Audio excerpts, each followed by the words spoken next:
بسم اللہ الرحمن الرحیم۔ ڈسکور اوریجنل کے معزز ناظرین السلام علیکم۔ اب کس نمبر 967 ملاحظہ فرمائیں۔ 1946 میں سب بڑے فنکاروں نے پہلے ذلت اٹھائی تھی، میں نے کہا، اور بہت پاپڑ بیلے تھے۔ محسن بولا، ہمارے ساتھ تم بھی پاپڑ کی طرح بیلے جاؤ گے انشاءاللہ۔ تمہاری خوبصورت ہیرو ٹائپ ہیئر سٹائل کے مستقبل کی ضمانت ہم دیں گے۔ اس کے علاوہ تم کو 10 پاؤنڈ یومیہ علاوہ اخراجات، آمد و رفت اور خرچہ کھانے پینے کا خرچ بھی۔ میں نے کہا، تم عبدل کے ریسٹورنٹ سے چائے جتنی بار چاہو پی سکتے ہو، اور کیا یہ بہتر نہیں ہوگا کہ ہم مزید مذاکرات ناشتے کی میز پر کریں؟ ناشتہ مسٹر عبدل کے 2.5 اسٹار ریسٹورنٹ میں کر سکتے ہیں، یا ویسے بھی تمہاری خطرناک ابا جی کی دخل اندازی کا خطرہ ہمارے سر پر تلوار کی طرح موجود ہے۔ تلوار ویسے تو زنگ پوردہ ہے، ہماری گردن نہیں کٹ سکتی مگر سر پھٹ جائے گا۔ محسن بولا، اس وقت کیا صورتحال ہے؟ تلوار کہاں ہے؟ تلوار تو حاجی صاحب کہتے ہیں اپنی بیویوں کو۔ وہ دانت نکال کے بولا، کہتے ہیں کہ دیکھ لو ایک نیام میں 2 تلواریں کیسے رہ سکتی ہیں؟ حاجی علم الدین 4 رکھ سکتا ہے۔ میں نے کہا، کیا وہ ابھی تک خواب خرگوش میں گھوڑے بیچ کے سو رہے ہیں؟ وہ نماز پڑھنے کے لیے اٹھتے ہیں پھر سو جاتے ہیں، انٹرول کے بعد خواب کی باقی فلم دیکھتے ہوں گے۔ خیر اللہ انہیں کروٹ آرام سکون عطا کرے۔ میں نے ان کے برخوردار کے سامنے ایسا کہنا مناسب نہ سمجھا کہ توتی صاحب کے لیے ایک سے زیادہ بیویوں کے باعث ناممکن ہے۔ عبدل کا چہرہ خلاف توقع ہمیں دیکھتے ہی اتر گیا، جیسے ہم اس کے قرض ہوا ہے۔ اس پر جو احسان قرض تھا وہ پرانی بات تھی۔ وہ ہمیں دیکھ کے کچھ زیادہ ہی جذباتی ہو گیا تھا، اور یہ کہنے کی غلطی کر بیٹھا کہ ہم جب تک لندن میں ہیں اس کے ہوٹل کو اپنا ہی ہوٹل سمجھے۔ میں نے کہا، بھائی عبدل، ہم تو جا رہے تھے انگلش بریک فاسٹ کے لیے کسی بہت اچھے ریسٹورنٹ میں، ضرور جانا چاہیے بندے کو۔ لندن میں بھی وہی کھایا جو بارٹی گیٹ میں ملتا ہے، پھر اتنی دور آنے کا فائدہ؟ وہ بولا، لیکن ہم خلوص اور محبت کی قدر انگلش بریک فاسٹ سے زیادہ کرتے ہیں۔ تم لاؤ جو بھی ہے، پوری حلوہ اور پائے پراٹھے اور 3 آف بوائل انڈے کافی۔ بھائی جب تم نے کہہ دیا ہے کہ اسے اپنا ہی ہوٹل سمجھے تو پھر تکلف کیسا؟ میرے لیے 2 انڈوں کا آملیٹ، سلائس اور چائے میں مکھن کی ٹکیا ملائی کے ساتھ۔ نور الدین بولا، ان کے حساب میں ہمارا ان کا کوئی حساب نہیں نور الدین۔ عبدل تو ساری عمر اپنا قرض نہیں اتار سکتا، یہ خود اس کا خیال ہے۔ ہم نے احسان جو کیا تھا اس کی زندگی بچا کے، ہم نے تو خیر اپنا انسانی فرض ادا کیا تھا، مگر عبدل کہتا ہے کہ ہم نے اس کی جان نہ بچائی ہوتی تو آج یہ کاؤنٹر پر اس شان سے نہ بیٹھا نظر آتا، خود اپنے ذاتی ہوٹل میں، یہ اپنی ذاتی قبر میں ڈھانچہ بنا پڑا ہوتا ہے نا عبدل؟ اسے خون کے گھونٹ پی کے مسکرانے کی کوشش کی اور ساری لا کے کہا، ہاں جی، اس میں کیا شک ہے، مگر یہ نور الدین سوردہ پتر ہے، اسے تو میں سینکھیا اور دتورا دوں گا ناشتے میں نیلے طوطے کے ساتھ۔ میں نے کہا، عبدل یہ ہمارا مہمان ہے، یہ ہمارا چھوٹا بھائی ہے اور مستقبل کا عظیم ایکٹر ہے، دیکھ لینا ایک دن وحید مراد اس کے سامنے الٹے قدم جاڑ دیتا نظر آئے گا، محمد علی اس کی جوتیاں اٹھائے گا اور ندیم اس کو سر پر بٹھائے گا۔ وہ نور الدین کو گھور کے بولا، ایسا ہوا تو جناب لکھ لیں میری بات بھی، وحید مراد اس کی صورت پر جھاڑو مارے گا، محمد علی جوتیاں اور ندیم اسے اٹھا کے پھینکے گا گٹر میں یا کسی پہاڑ سے نیچے۔ نور الدین بڑا وسیع القلب تھا، اسے تحمل اور بردباری کا بے مثل مظاہرہ کرتے ہوئے صرف مسکرانے پر اکتفا کی، اور بقول اس کے مفت کا بم باٹ ناشتہ کر کے اسے روحانی مسرت حاصل ہوئی۔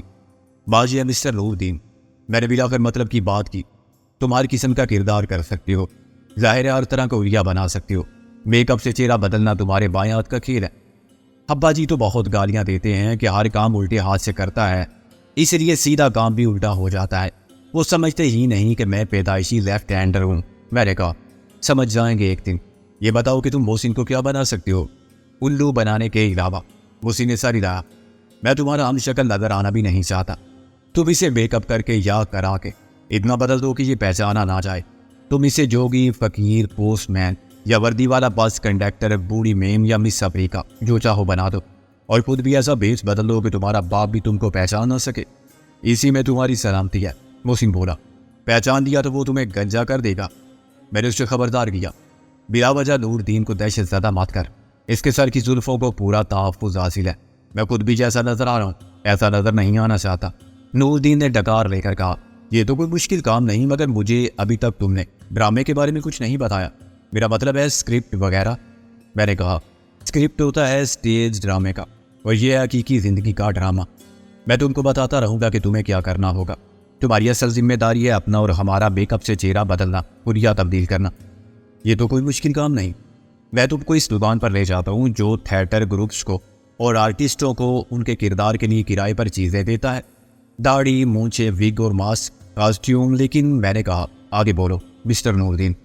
نوردین نے منمنا کے کہا وہ یہودی ہے۔ میں نے کہا کوئی بات نہیں، ہم اس سے فلسطین کے مسئلے پر کوئی بات نہیں کریں گے۔ محسن بولا اسے قتل بھی نہیں کریں گے، حالانکہ یہ کار ثواب ہوگا۔ یہ بات نہیں، وہ تو مجھے پکڑ لے گا۔ نوردین نے کہا آخر کیوں؟ تم کوئی پکڑنے والی چیز ہو؟ میں نے کہا۔ محسن بولا ہاں، لوگ خرگوش، چیتے، بالو تک پکڑتے ہیں اور تتلیاں یا رنگین طوطے، بے شک الو بھی پکڑے جاتے ہیں۔ دراصل میں مقروض ہوں اس کا۔ اس سال کرسمس پر میں نے اس سے سانتا کلاز کا ڈریس لیا تھا۔ ایک آنکھ لمبی سفید داڑھی، سفید بالوں اور مونچھوں کا سیٹ تھا۔ داڑھی میں آگ لگ گئی تھی، پورا سیٹ برباد ہو گیا۔ وہ 10 پاؤنڈ مانگتا ہے۔ آگ کیسے لگی تھی؟ میں نے کہا وہ جی، آج کل کے بچے تو آپ جانتے ہیں کتنے آرامی ہو گئے ہیں۔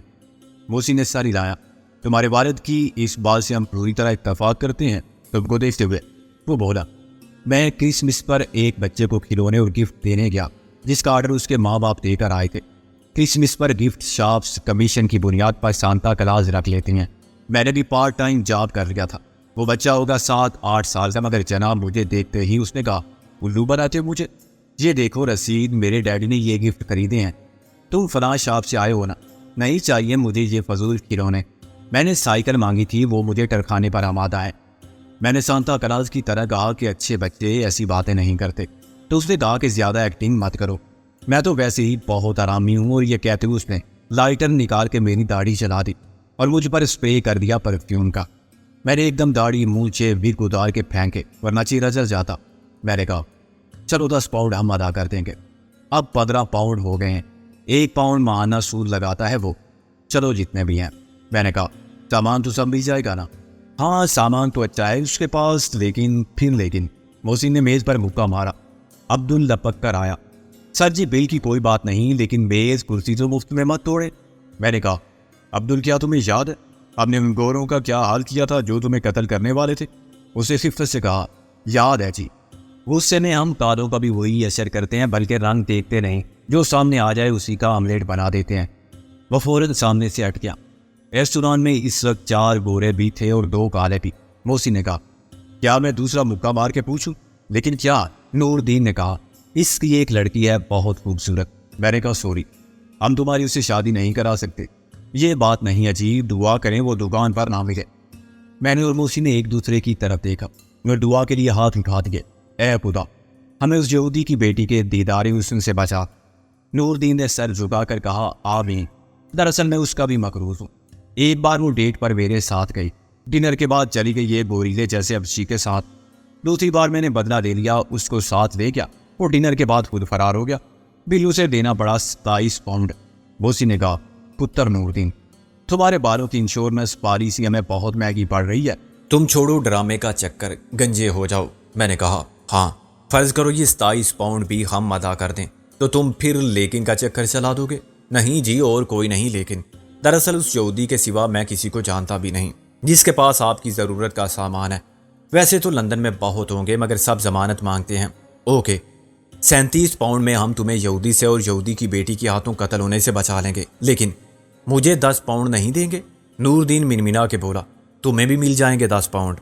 میں نے اس کے اطمینان کے لیے کہا لیکن پھر تم ہمارے ساتھ رہو گے اور جیسا ہم کہیں گے ویسا ہی کرو گے۔ تمہارے والد ماجد کو کچھ معلوم نہیں ہونا چاہیے، ان کو ضرور پتہ چل جائے گا، ہر بات معلوم ہو جاتی ہے ان کو۔ فرشتے ہیں یا جنات جو ان کو خبر کر دیتے ہیں۔ وہ مایوسی سے بولا ہم اب لوٹ کے گھر نہیں جائیں گے۔ میں نے کہا ابا جی تو قتل کر دیں گے مجھے، وہ سمجھیں گے کہ میں رات بھر غائب رہا۔ میں نے کہا ہم بتا دیں گے انہیں کہ تم ہمارے ساتھ تھے، ہم تمہارے ساتھ لندن گھومنے نکل گئے تھے، ایک بڑے بھائی کی طرح ہم نے تمہاری اخلاق و کردار کی نگرانی کی، کسی سے آنکھ تک نہیں لڑانے دی۔ یہودی کی دکان ایک میوزیم تھی، اس میں فرش سے چھت تک اور تمام دیواروں پر الماریوں میں اور جہاں بھی جگہ تھی کچھ نہ کچھ رکھا ہوا تھا یا لٹکایا ہوا تھا۔ ہر قسم کے ساز، ہر رنگ کی وگ، ہر سائز کی داڑھی، مصنوعی ناک اور کان، چہرے کے ماسک جن سے آدمی جن، بھوت، شیطان کچھ بھی نظر آ سکتا تھا، ہر طرح کے ڈریس جو 14ویں صدی سے 21ویں صدی تک استعمال ہونے والے ولیم شیکسپیئر، جولیس سیزر سے ریڈ انڈین اور خلائی مخلوق تک کے ملبوسات تھے، گدھے سے شیر تک کے منہ اور کھال، ماں دم، قدیم تلواروں سے جدید ترین نقلی مشین گن تک۔ وہاں اتنا سامان تھا کہ سٹیج ڈرامہ کیا اس سے ایک فلم یونٹ کی ضروریات پوری ہو سکتی تھی۔ ایسی دکان کا بھی پاکستان کے کسی شہر میں تصور نہیں تھا۔ مجھے بعد میں معلوم ہوا کہ یہودی چیزیں گروی بھی رکھتا تھا، یعنی یہ پان شاپ بھی تھی۔ وہ نوادرات بھی خرید لیتا تھا اور چوری کا مال بھی۔ بلا شبہ وہ بدصورت ہی نہیں، بد نیت اور بد باطن بھی تھا۔ نور دین کو دیکھتے ہی وہ چلانے لگا، تم پھر آگے دغا باز، بندر کی شکل والے۔ نور دین نے مسکراتے ہوئے کہا، آج تمہارے حلق سے پوری آواز نہیں نکل رہی ہے، تمہیں گلے کا کینسر تو نہیں ہو گیا؟ وہ اچھلا، کینسر ہو تمہارے باپ کو، میں کہتا ہوں کیوں قتل ہونے آئے ہو یہاں؟ میرے پاس اصلی بندوق بھی ہے، اس کا کتنا کرایہ لیتے ہو تم؟ نور دین نے جیب میں سے 15 پاؤنڈ نکالے اور اس کی طرف پھینک دیے، یہ تمہارے واجبات۔ اس نے نوٹ گنے اور ایک رجسٹر کھول لیا۔ بال بچ گئے آج تم، ذرا میں حساب دیکھ لوں، یہ تو کم ہے، 1 پاؤنڈ 10 شلنگ، اور یہ کس کی بات ہے؟ نور دین نے کہا، میں تمہارے گھر گیا تھا تمہارے باپ سے قرضہ وصول کرنے۔ تم ابا جی سے ملے تھے؟ ہاں، اور اس کینا پرور گوریلے نے مجھ پر حملہ کیا، پہلے گالیاں دی کہ میں یہودی ہوں، میں نے اس کے آفس میں قدم رکھا تو اسے ناپاک کیا، جیسے میں انسان نہیں سور ہوں۔ اس نے مجھ پر چیزیں پھینک ماری، ایک پیپر ویٹ میرے سر میں لگا، اس سے میرا سر تو بچ گیا مگر چشمہ ٹوٹ گیا، 1 پاؤنڈ میں بنا۔ نور دین نے کہہ کا مارا، کیا تم نے اسے بتایا تھا؟ بتایا خاک، اس نے میری بات کب سنی؟ یہودی غرا کے بولا، پھر تو میں نے تمہارے واجبات ادا کر کے غلطی کی، یہ 1 پاؤنڈ اور کچھ تم میرے باپ سے وصول کر سکتے ہو تو کر لینا، تم اپنے رزق پر گئے تھے، نہ جاتے، میں تمہاری وجہ سے گیا تھا۔ اور ہاں نادیہ، اس نے اندر دیکھتے ہوئے آواز لگائی، آ گیا وہ حرام زادہ جس کے ساتھ تمہیں جانے سے میں نے منع کیا تھا، تم صبح بڑی مشکل سے گھر آئی تھی۔ نادیہ اندر سے یوں نمودار ہوئی کہ میں اور محسن دم بخود رہ گئے۔ نور دین نے اسے حسین قرار دیا تھا، اس سے نور دین کے کم عقل ہونے کا ہی نہیں بلکہ اس کی نظر کے فطور کا بھی پتہ چلتا تھا۔ وہ باقاعدہ بدصورت تھی، اس کی عمر بھی نور دین کے مقابلے بہت زیادہ تھی اور وزن میں شاید اس سے 2 گنی۔ اس نے نور دین کو دیکھتے ہی چیخ ماری، ہاں پپا، یہی ہے وہ جس کی وجہ سے مجھے اپنے ٹاپس چھوڑ کے آنا پڑا تھا، صرف 27 پاؤنڈ کے لیے۔ اس کو مار ڈالو پاپا، تلوار سے یا بندوق سے، اگر یہ 27 پاؤنڈ ادا کر دے تو کیا ضرورت ہے اتنی زحمت اٹھانے کی؟ پاپا نے لالچی نظروں سے ان نوٹوں کو دیکھا جو نور دین بڑی رئیسانہ شان سے گن رہا تھا۔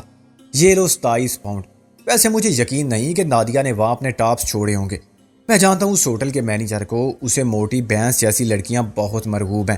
آخر یہ صبح تک، پاپا نے کہا، اس نے 2 پاؤنڈ ٹیکسی ڈرائیور کو بھی دیے تھے، اس کا باپ آج تک ٹیکسی میں نہیں گیا، یہ لفٹ لے کر آئی ہوگی یا پیدل۔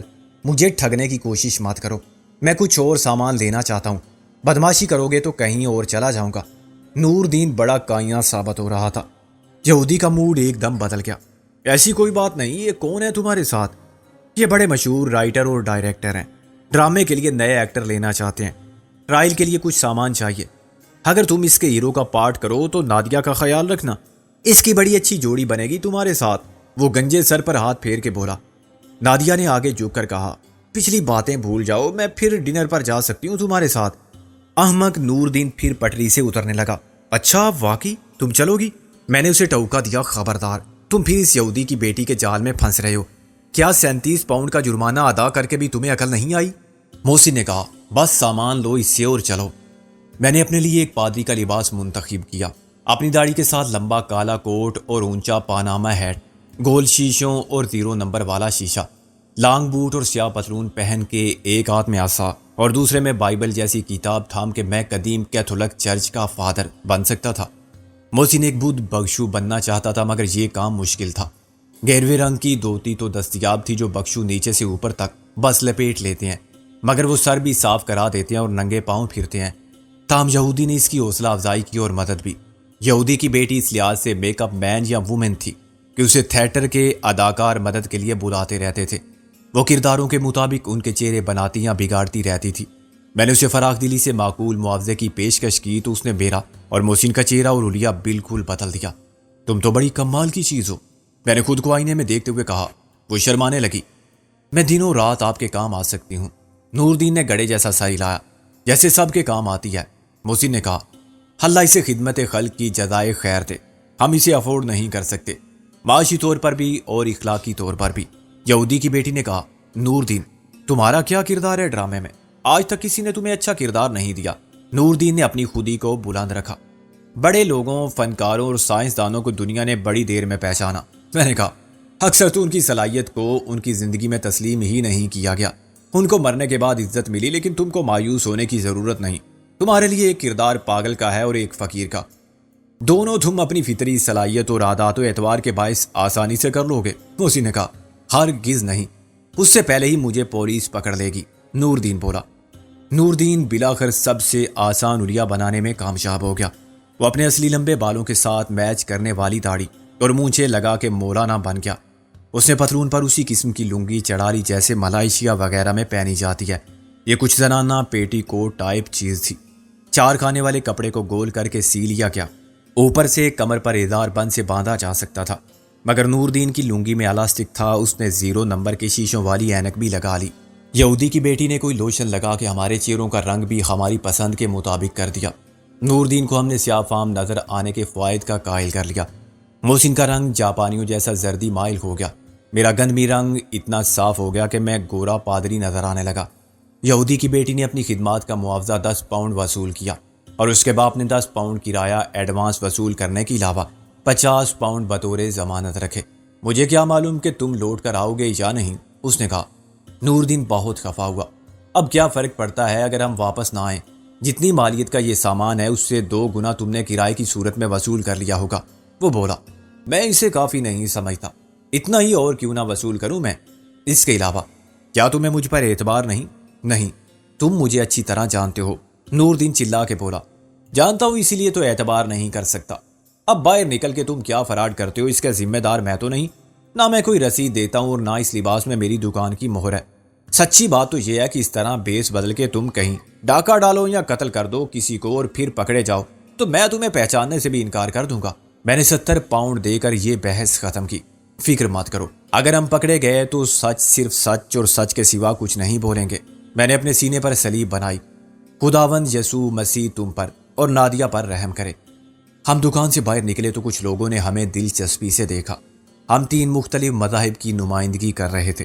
عیسائی، بدھ اور مسلمان ہونے کے ساتھ ہمارا تعلق 3 مختلف ممالک سے نظر آتا تھا۔ سڑک کے کنارے بینچ پر بیٹھے ہوئے ایک شرابی نے اٹھ کر ہیٹ اتارا اور سر جھکا کر ہمیں تعظیم دی۔ تم سب میرے جیسے گناہگاروں کے پاک باپ ہو، پھر بھی میں لا مذہب ہوں، نور دین بولا۔ کیا ڈرامہ شروع ہو گیا ہے؟ میں نے کہا۔ تمہارے خیال میں یہ سب کیا ہے جو ہم کر رہے ہیں؟ وہ کچھ مایوس ہوا۔ اس میں تو نہ ایکشن ہے نہ سسپینس، میں نے کہا۔ سب آئے گا بیٹے، تھوڑا انتظار کرو۔ اتنی مار داڑ ہوگی، دنا دن گولیاں چلیں گی اور خوب بھاگ دوڑ ہوگی۔ اگر تمہیں گولی لگ جائے اور تم ہلاک ہو جاؤ تو برا مت ماننا، اسی نے کہا۔ وہ گھبرا کے بولا، کون چلائے گا مجھ پر گولیاں؟ ابھی سے کیا کہہ سکتے ہیں، ممکن ہے محافظ چلائیں یا پولیس چلائے، اور کیا معلوم وہ ریوالور استعمال کریں یا مشین گن، نور دین بولا۔ تم مذاق کر رہے ہو؟ مجھے اتنا تو بتا دو کہ آخر ہم کہاں جا رہے ہیں، میں نے کہا۔ تم اسے تاریخ کا سب سے سنگین مذاق کہہ سکتے ہو نور دین۔ کوہ نور ہیرا ہماری ملکیت تھا، اسے بہادر شاہ ظفر سے چھین کر۔ یہ بہادر شاہ ظفر کون تھا؟ کوئی جیولر؟ میں نے کہا۔ ایسا سوال تم نے اپنے والد سے کیا ہوتا تو مناسب جواب وہ تم کو بازبان پاپوش دیتے۔ کھوتے دے پتر آخری مغل تاجدار کو نہیں جانتا؟ تم کیوں گالیاں دے رہے ہو مجھے؟ میں نے کہا۔ میں بتا رہا تھا کہ تمہارے ابا جی یہ کہتے، مجھے کیا ضرورت ہے گالیاں دینے کی؟ اچھا، کوئی نور ہیرا مسٹر بہادر شاہ ظفر سے کس نے چھینا تھا؟ سفر نہیں، ظفر۔ بے شک اسے انگریزوں نے بعد میں صفر کر دیا تھا، مگر ہم اس کا نام نہیں بدل سکتے۔ انگریز اس سے کوہ نور ہیرا چھین لائے تھے اور اپنی ملکہ وکٹوریہ کے تاج میں لگا دیا تھا۔ وہ تاج اب ملکہ الزبتھ کے سر پر ہے، ہم اسے واپس حاصل کرنے چاہ رہے ہیں۔ نور دین نے مجھے بے یقینی سے دیکھا۔ وہ کیسے؟ ہم بکنگم پیلس میں جا کے پہلے شرافت سے کہیں گے کہ ہمارا تاریخی ورثہ ہمیں لوٹا دو، ہم واپس چلے جائیں گے۔ کوئین الزبتھ کے بارے میں مشہور ہے کہ وہ دنیا کی سب سے دولت مند خاتون ہے اور اس کے پاس ہیرے جواہرات کا انبار ہے جو اسے بے حد عزیز ہے۔ ظاہر ہے کوئی عورت اپنی خوشی سے ایک چھلا بھی نہیں دیتی، وہ انکار کرے گی، پھر ہمیں زور بازوئے مسلم سے کوہ نور ہیرا حاصل کرنا پڑے گا۔ اسی نے کہا، تاج اس کے سر پر ہے، ہم تاج لے جائیں گے، اور اس نے مزاحمت کی، تو سر کاٹ کے لے جائیں گے، تاج سمیت، جیسے بہادر شاہ ظفر کو اس کے بیٹے کا سر کاٹ کے اور تشت میں رکھ کے پیش کیا گیا تھا انہی انگریزوں نے۔ نور دین کا رنگ اڑ گیا۔ تم پاگل ہو؟ تمہیں کوئی بکنگم پیلس کے نزدیک نہیں پھٹکنے دے گا، تم اس کی ایک اینٹ نہیں لے جا سکتے، پھر ہم اس کی اینٹ سے اینٹ بجا کے لوٹائیں گے، میں نے کہا۔ موسی نے کہا، پتر نور دین، لندن میں ہر شخص کے پاؤں اپنی گاڑی ہوتی ہے، ہر معزز شخص کے پاس میں نے تصحیح کی، تم پیدا یہاں ہوئے ہو پھر بھی پیدل ہو، تمہاری وجہ سے ہم پیدل ہیں۔ نور دین دکھی ہو گیا۔ گاڑی کو ابا جی ہاتھ نہیں لگانے دیتے، کسی دن میں اسے آگ لگا دوں گا۔ میری بہت بے عزتی خراب ہوتی ہے ہر جگہ، کسی اخبار کا چیف رپورٹر بس یا ٹرام میں سفر نہیں کرتا۔ تم گاڑی صرف آنے جانے کے لیے استعمال نہیں کرتے، اسے اپنی عاشقانہ مہم جوئی اور قابل اعتراض حرکات و سکنات کا ذریعہ بناتے ہو۔ ان کی پاک باز گاڑی میں شراب اور لحم خنزیر استعمال کرنے والی کافر لڑکیوں کو بٹھاتے ہو۔ بٹھاؤں نہ تو کیا کھڑا رکھوں؟ نور دین بولا۔ اگر گرل فرینڈ کو ساتھ لے کر نہ پھروں تو کیا ابا جی جیسے داڑھی والے مولویوں کو ساتھ لے کر پھروں؟ تم اپنی گاڑی کیوں نہیں خرید لیتے اپنی غیر شرعی اور کبھی افعال اور مردانہ مصروفیات کے لیے؟ محسن بولا۔ خرید لوں گا بہت جلد، اصل مسئلہ ہوگا اسے اپنے پاس رکھنے کا۔ وہ تو میری بیوی کو بھی اپنے حرم میں داخل کر لیں گے۔ کیا بکتے ہو، تمہیں شرم آنی چاہیے۔ میرا مطلب تھا اپنی بہو بنا کے اسے پردے میں بٹھا دیں گے، گاڑی بھی مجھے ان کی اجازت سے استعمال کے لیے ملے گی اور بیوی بھی۔ میں کتنا بد نصیب بیٹا ہوں، اس نے ٹھنڈی سانس لے کر کہا۔ سنا ہے پاکستان میں لڑکے گھر سے بھاگ جاتے ہیں، یہاں تو اگلے دن پولیس مجھے پکڑ لے گی۔ کیوں، تم بالغ نہیں ہوئے ابھی تک؟ اس نے افسوس سے سر ہلایا۔ میں تو ہو گیا ہوں، ابا جی عاقل و بالغ ہو جاتے تو اچھا تھا۔ میں نے کہا ہم تمہارے نیک خیالات سے حاجی صاحب کو ضرور آگاہ کریں گے، ممکن ہے وہ سدھر جائیں۔ یہودی کی دکان سے اس ہاسپٹل تک زیادہ فاصلہ نہیں تھا جہاں جارج کو جیل سے علاج کے لیے لایا گیا تھا۔ گزشتہ شب اس نے ایک مجرم کے فرار میں مدد دی اور قانون کے محافظوں پر حملہ کیا۔ اس طرح جارج نے 2 سنگین جرائم کا ارتکاب کیا تھا۔ مجھے معلوم تھا کہ اب اس سے تفتیش ہوگی اور اس سے پوچھا جائے گا کہ وقار یوسف کون تھا، کہاں سے آیا تھا اور تم سے کیوں ملا تھا، وہ کہاں چھپا ہوا ہے اور اس کا اصل نام کیا ہے۔ پاکستان کا معاملہ ہوتا تو پولیس ایک رات میں سب اگلوا لیتی، مگر جارج سے تشدد کے ذریعے کچھ قبول کرانے کا کوئی خطرہ نہ تھا۔ قیدی ہونے کے باوجود اپنے قانونی حقوق رکھتا تھا وہ، اور یہ اس کا بنیادی حق بھی تھا کہ اپنے وکیل سے مشورہ کیے بغیر کوئی بیان نہ دے۔ اس کا وکیل الفریڈ تھا جس کے بارے میں مجھے کچھ علم نہ تھا، مگر اس نے دورے قتل کے کیس میں جارج کا دفاع کیا تھا اور اس کی خدمات بھی کالوں کے حقوق کی کسی تنظیم نے حاصل کی تھی۔ گورا ہونے کے باوجود وہ جارج کا وکیل بنا تھا تو اس کی 2 معقول وجوہات سمجھ میں آتی تھی۔ ایک یہ کہ وہ اچھی شہرت کا حامل تھا، اور دوسری یہ کہ وہ متعصب نہیں تھا، ورنہ کالے اس پر اعتبار نہ کرتے۔ ہاسپٹل پہنچ کر نور دین کے دل کو کچھ قرار آیا۔ جارج سے ملنے کے لیے یہ سب اہتمام کیا ہے تم نے؟ وہ کوئی نور ہیرے والی کہانی ایسے ہی مجھے ڈرانے کے لیے سنائی تھی۔ بہادر شاہ 0، تم نے پھر اسے 0 کہا تو میں تم کو 0 کر دوں گا، محسن بولا۔ ہاسپٹل میں حالات معمول کے مطابق تھے، کسی قسم کی افراتفری یا غیر معمولی حفاظتی انتظامات اور پکڑ دھکڑ کا سوال ہی پیدا نہیں ہوتا تھا۔ ہمارے ملک میں اس قسم کا سنگین واقعہ پیش آتا تو پولیس کی ساری فورس ہاسپٹل پر چڑھائی کر دیتی اور ہر طرف سے ہاسپٹل کو محاصرہ میں لے کر شدید انتقامی جذبات کے ساتھ تفتیشی عمل کا آغاز ایسے ہوتا کہ سب کو عبرت ہو۔ پولیس جسے چاہے قصور بتائے بنا پکڑ لے، وارنٹ کے بغیر گرفتار کر لے، کوئی بھی الزام کسی پر بھی عائد کر دے اور پھر اعتراف جرم کے لیے جتنا تشدد چاہے کرے، مگر عام آدمی مشتعل ہو کے پولیس کو گالی دے یا اس کے ہاتھ مار دے تو یہ جرم ناقابل معافی۔ اب تک ہاسپٹل میں سب کی شامت آ جاتی، کیا نرسیں، کیا ڈاکٹر، مریض اور ان کی عیادت کرنے والے اور علاج کے لیے آنے والے سب مشکوک ٹھہرتے اور سب کو پوچھ گچھ کے بہانے پریشان ہراساں کرنے کا سلسلہ چل رہا ہوتا۔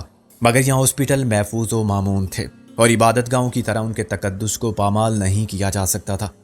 اس واقعے کی انکوائری بھی قاعدے قانون کے مطابق جارج کے کمرے تک محدود رہی ہوگی اور رسمی کارروائی کے بعد کیس تفتیش کے متعلقہ اداروں کے سپرد کر دیا گیا ہوگا۔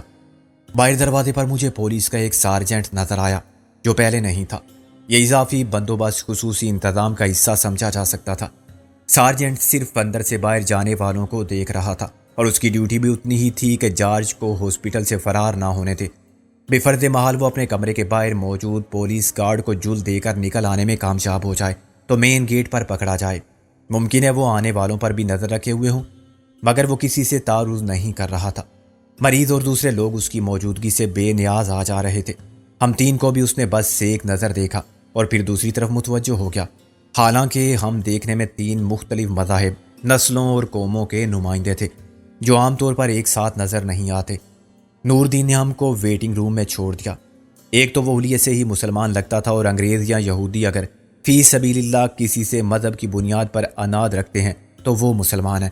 پھر وہ سیاہ فام بھی ہو گیا تھا، اس سے کسی حماقت کی توقع بھی کی جا سکتی تھی جو ہم سب کی پوزیشن خراب کر دے۔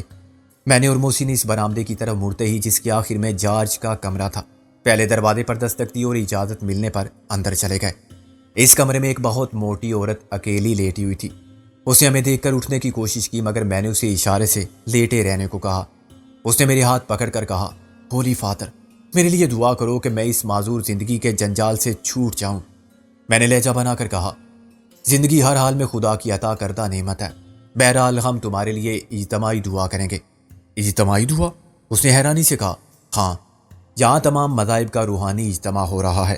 آج ہم سارے ہاسپٹلوں میں جائیں گے، ہر مذہب کے پیروکار اپنے عقیدے کے مطابق مریضوں کی صحت یابی کے لیے دعا کریں گے۔ اللہ تو سب کی سنتا ہے، دعا کسی بھی زبان میں مانگی جائے اور کوئی بھی مانگے۔ میں نے اس کے ایک طرف اور محسن نے دوسری طرف کھڑے ہو کر دعا کی۔ میرے الفاظ بڑھیا کی سمجھ میں آ رہے تھے۔ محسن بآواز بلند سورت فاتحہ پڑھ رہا تھا، پھر اس نے بھی دعا کے لیے ہاتھ اٹھائے اور ہم باہر نکل آئے۔ میں نے دوسرے دروازے پر ناک کرتے ہوئے کنکیوں سے دیکھا۔ جارج کے کمرے کے باہر موجود سارجنٹ ہمیں غور سے دیکھ رہا تھا۔ دوسرے کمرے میں ایک خر دماغ انگریز تھا۔ اس نے بادل نخواستہ مجھے دعا کی اجازت دی مگر محسن کو کمرے سے نکل جانے کا حکم دیا۔ پھر میں نے اسے اپنی اجتماعی دعا کی دلیل سے قائل کر لیا اور اس نے کہا، اوکے، جو تمہارا جی چاہے کرو۔ سر پر کمبل تان کے سو گیا۔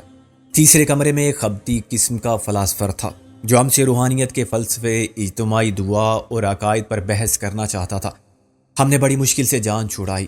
وہ لادین شخص تھا اور ان سب چیزوں کو ڈھکوسلے قرار دیتا تھا۔ خیر، یہ تمہارا پیشہ ہے اور تمہیں اپنی پیشہ ورانہ سرگرمیاں جاری رکھنے کا قانونی اور آئینی حق حاصل ہے۔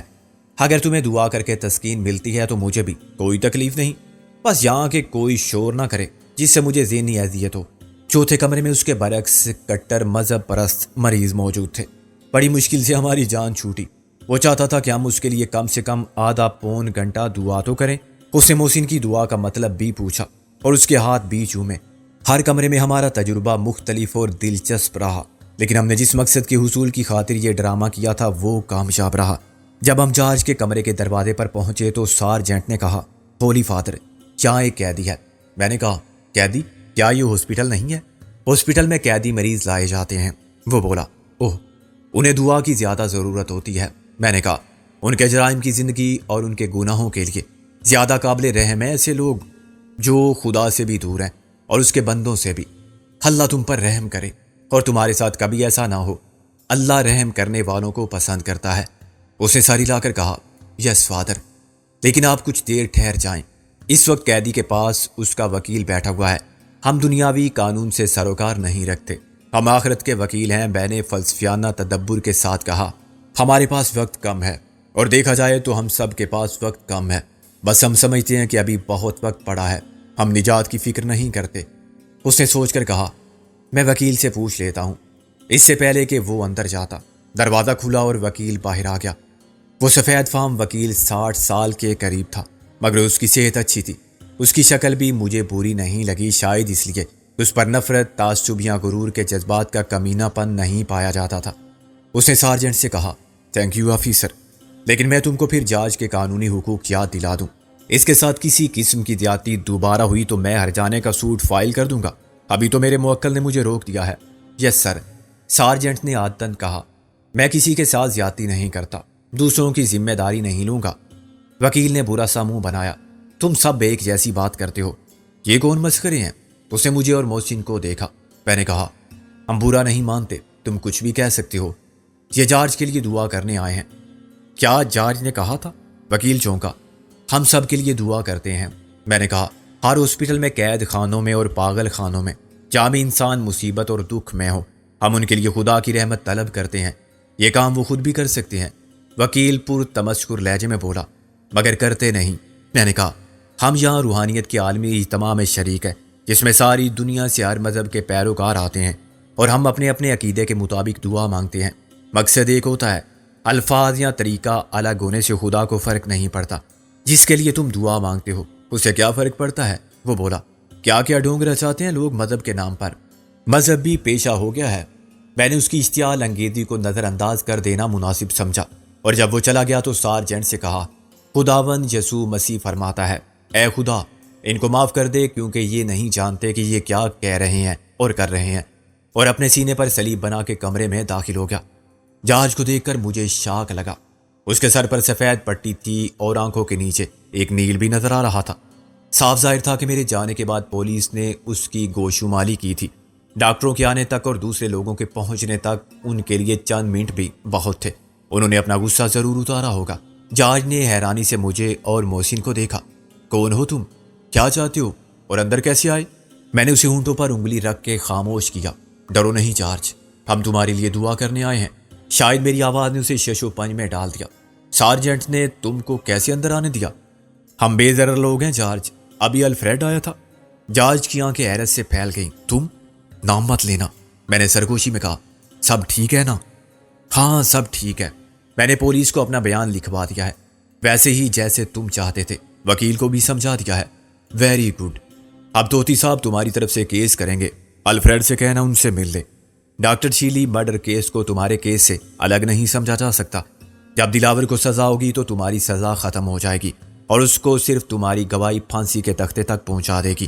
توتی صاحب تمہاری طرف سے درخواست دائر کریں گے کہ تمہیں لاہور بھیجا جائے۔ تمہیں لاہور بھیجنے کے لیے ہم وہاں کی عدالت سے احکامات لے کر یہاں بھجوا دیں گے۔ ہماری وزارت قانون تمہاری وزارت انصاف سے رابطہ کرے گی، اور جیسا کہ میں نے بتایا تھا توتی صاحب اس معاملے کو اخبارات میں خوب اچھالیں گے۔ اس کے لیے جتنا پیسہ بھی خرچ ہوگا ہم دیں گے۔ تھینک یو، تم نے میری زندگی بچانے کے لیے بہت محنت کی اور بہت خطرہ مول دیا۔ یہ ہم سب کے باہمی مفاد میں تھا۔ میں نے کہا اچھا اب تم جاؤ۔ وہ بولا پولیس نے یہاں خصوصی انتظامات کیے ہیں، سادہ کپڑوں میں سراغ رساں موجود ہیں ہر جگہ، اور میرا خیال ہے کہ انہوں نے یہاں خفیہ مائک بھی لگائے تھے۔ خفیہ مائک؟